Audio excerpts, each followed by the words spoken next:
So আমার সামনে হচ্ছে যে লাল কাঁকড়া বিচ। এটা হচ্ছে যে কি বলবো, হিমচরি পার হইলেই এই জায়গা লোকেশন। অপোজিটে পাহাড় আছে, রেস্টুরেন্ট আছে।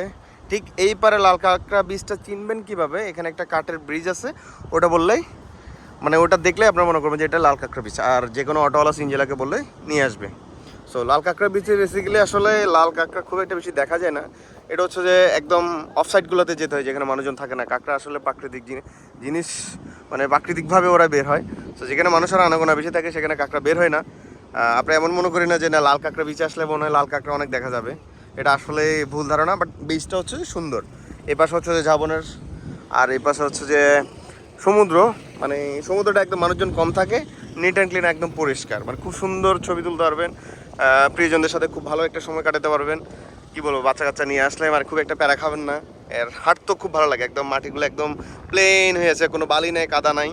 এটা আসলে এটা ভালো, মানে ভালো সাইড আর কি। সো মানে এই বিচটাতে আসলে আসলে বেসিক্যালি অনেক ভালো লাগে। ভালো লাগার কারণ আছে, আমার ফ্যামিলি হচ্ছে যে ঠিক এই জায়গাটাতে, ওই যে ওদেরকে দেখা যাচ্ছে। আর সানসেটও প্রায় যাচ্ছে, আমরা এখানে কিছুক্ষণ ঘোরাফেরা করবো। অ্যান্ড দেন এখান থেকে আমরা আবার বেরিয়ে একদম সোজা চিটাগং উদ্দেশ্যে রওনা করবো।